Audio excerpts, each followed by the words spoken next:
But I'm really here because I'm a recycling freak. All right.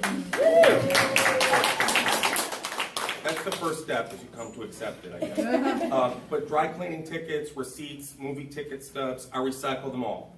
And when I stay in Richmond, I stay at a condominium that did not have recycling in it.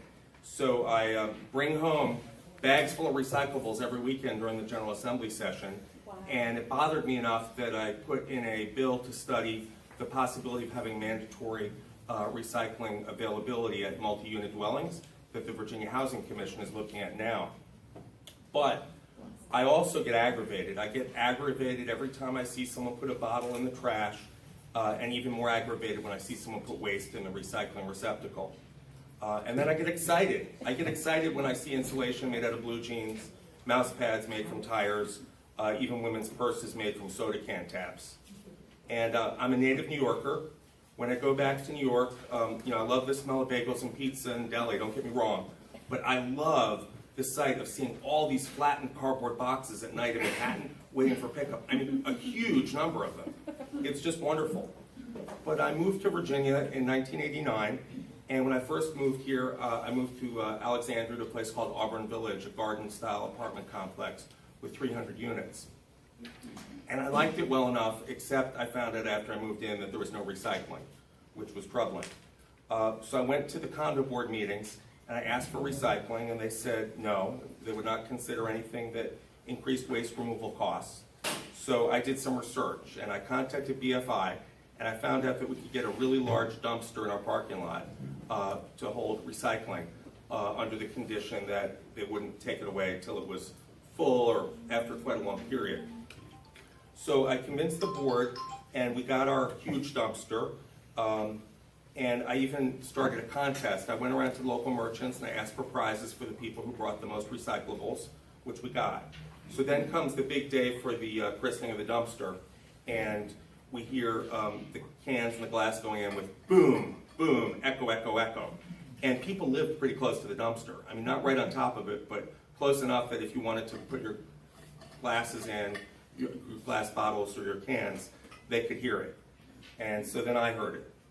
And I didn't know that you could put a cardboard liner at the bottom of a dumpster, or that I should have asked for one, but apparently someone forgot.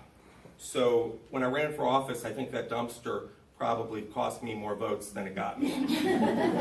And as a legislator, I consider it my responsibility to make it easier for environmentally conscious Virginians to recycle, and also to try and bring the rest along, whether it's by proposing a fee for waste, for plastic bags that end up in the trees and in our streams, or to see if we can't make it do better with multi-unit dwellings, those that are holdouts.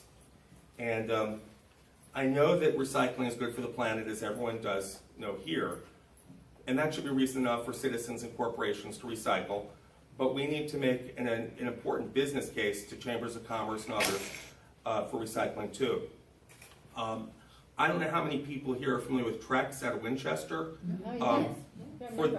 They're just wonderful. I mean, they are the world's largest manufacturer of wood alternative products, and they've turned grocery bags, case over wrap, dry cleaning bags, newspaper sleeves, and bubble wrap into a $400 million a year composite decking business, which is shows that that it can be an economic boon for companies. Further, the industry continues to be an important economic driver in this country. In 2014, the industry employed more than 1.1 million people, generated over $236 billion in annual revenue, and saved, many of you from municipalities, saved you over $3 billion in landfill disposal fees. And we know it's good for the bottom line of corporations. A business that practices source reduction, reuse and recycling, reduces its operating expenses. And reducing the amount of trash a business creates is the best way to lower their monthly waste disposal fee. Recycling also wins business. We know that more and more Virginians prefer recycled goods and want to spend their money with companies that are environmental forward thinking. So I just still am excited about recycling after all those years. And your work keeps the Commonwealth a beautiful place, And I just wanted to come here and thank you for that, so thank you.